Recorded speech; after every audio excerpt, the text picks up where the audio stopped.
Amit Paithankar, whole-time director and CEO of Waaree Energies, Johnson on the show. Amit, thank you so much for joining, and you would have realized that every order win is an excuse to speak to you to get updates on all that you guys are doing. So thank you for joining in today. Well, Neeraj, thank you very much. It's always my pleasure to be on your show and to talk to you. Thank you. So, Thanks for having me. And we'll take some updates, Amit, now that you would have had some chance to look at that whole US order, right? And what are the implications of that too. But first, let's get this order win piece. This and the recent few orders that you won, I mean, is this in line with what you had set out when you had spoken about what the order inflow, or when you thought about what the order inflow could be like for FY26? And give us a few details about this order. So first quarter of FY26, which is going to be concluded here very soon now, we are already talking about 1.2 gigawatts of order from the US perspective. And that in itself is a testimony to the fact that US as a market is a very, very strong market and will continue to grow. Okay. Just a word on, because so much is changing, Amit, and I would love to know, how do you think about the pace of order inflow, one, but the character of order inflow as it comes in, let's say now and for the later part of the year? Because we hear from people that the pace of change in energy transition may not be as swift as AI, but it's very, very quick. Now, what's happening out there, and how is it that Waaree as a company is kind of getting up to speed with all of that? Super. No, that's a great question. And that's what honestly excites us day in, day out. And so you talked to me about, some of the policy changes and key aspects from more government perspective that are changing. Let's consider those as variables in the equation. But in the equation, there are constants, and let's now concentrate on the constants. And what is the constant in the US? The constant in the US is a demand. And what do I mean by that? At this point from 2025 to 2030, the US demand for electricity is going to go up by 25%, which is a very, very large number, as you can imagine. And what is this demand being driven by? This demand is being driven by several factors. AI and data centers is a very, very key piece of the puzzle. Just to give you some numbers there as well. Of the total electricity consumption that US has, 2.2% at this point in time is because of AI and data centers. By 2030, it is set to go to anywhere between 7 to 7.5%. And that in itself is a massive jump. Now, couple it with electrification of transportation, electrification of heating through heat pumps, both in commercial and residential areas, reshoring of industries. All of that is fueling a serious requirement of electricity. And that needs to be met in a very short time scale, right? We are not talking about decades. We are talking about 5 years. And so what are the options that you have which are most cost effective, can be deployed at speed and at scale? If you sift through all the possible avenues that you have, solar will bubble up as the topmost, along with battery energy storage systems. And so that's how we at Waaree view at this whole opportunity.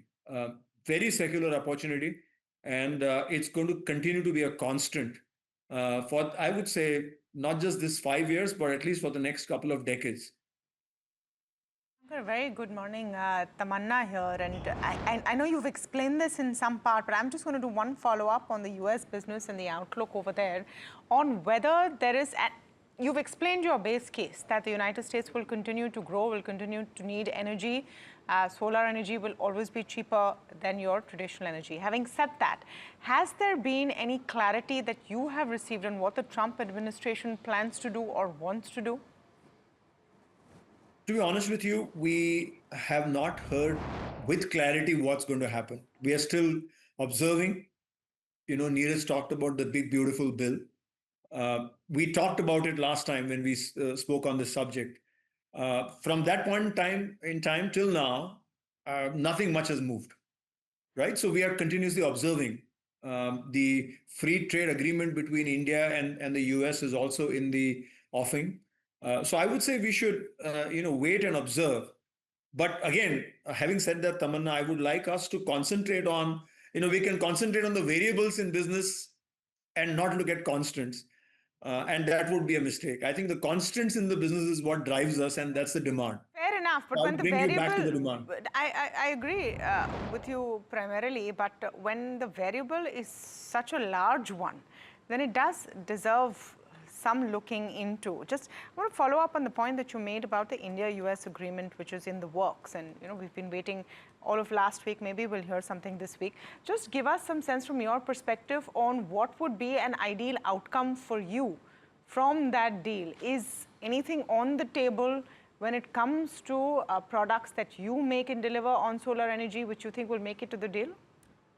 I think the best outcome for the solar industry in India for us as Waaree would be minimal tariff restrictions either ways. Okay. And we will see what is the final outcome. Just to understand, how would that help you? How would that help you immediately? If you can quantify So essentially, that. it's a free flow of goods on both sides, right? So just to deconstruct that a little bit, right? Yeah. There are pieces and parts of the value chain which are manufactured in the US, and there are pieces and parts of the value chain which are manufactured in India. Like for instance, there are polysilicon manufacturers in United States, and if we can have an unrestricted access to that polysilicon, to then later on converting them to ingots, wafers, cells, and modules, and then bringing it back to the US, I think it's a win-win situation for both the countries. And so that would be a great outcome. But we will have to observe. I'm sure there are many other subtleties and issues that both the governments will have to deal with. And it's best left to the government. For us, I think the demand is robust. It will continue to be robust, and we will continue to invest to ensure that we are a part of the demand. What is the Capex that you've penciled in for this financial year? So as far as Capex is concerned, like the other lady who was telling you right in the beginning, 9,000 crores is what our outlay is for 6 gigawatts of ingots, wafers, and cells. Okay, so 9,000 crores. Tell us a little bit about the power purchase agreement with Rewa, Ultra Mega Solar and MPPCL as well, Mr. Paithankar, if you can. What is that going to entail? How does that blend into your strategic outcomes? So again, great question. This is an overall part of a forward and backward integration that we have undertaken. Like I said, on the backward side, from modules to cells to ingots and wafers, and adjacencies is also what we are looking at, which is battery energy storage systems. And on the forward, we already have EPC company, which is listed on the stocks, Waaree Renewable Technologies Limited. And then we are also getting into power generation. And the order that we are talking about in this case is an example of our ambition to be in the power generation space as well. Okay. Okay, Amit, any reasons for the street to be either a bit skeptical of assumptions made, or maybe a bit more optimistic about beating the assumptions that the street has made on what the near term might hold in store? The constant is great for the long term. Just whether the near term has some idiosyncratic factors that could either up or lower what the estimates are. So street has its own mind. If I can change that mind, I think that'll be great. But I don't think I have the intellectual capacity to No, you modulate. don't. But you know that the assumptions are. Yeah, please. Nevertheless, Please.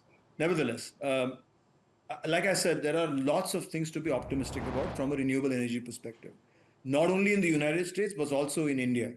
It's a very, very secular demand in both these countries, which is where we operate out of. And I think once the demand is robust, what needs to be managed within the organization is execution.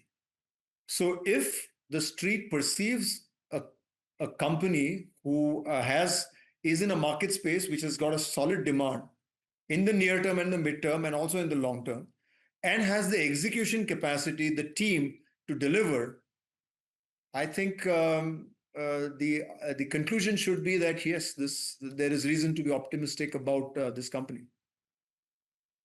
I mean, I think every dip being bought, Amit, shows, and I know you don't look at stock price per se, but I'm just saying as a market watcher that every dip being bought into shows that the street is positive, and which is what I was trying to figure out if the street's estimates need, or people who estimate what the company could do, need to be worried about the short term at all or no, which was the essence of my question really. But I think you've answered that. So thank you. Thank you for that. All the best, and always good talking to you, Amit. All the best with all that's happening in the US in particular, because India seems to be a lot more constant and steady than what the US is currently. Yeah, thank you very much for having me. The pleasure was ours. Well.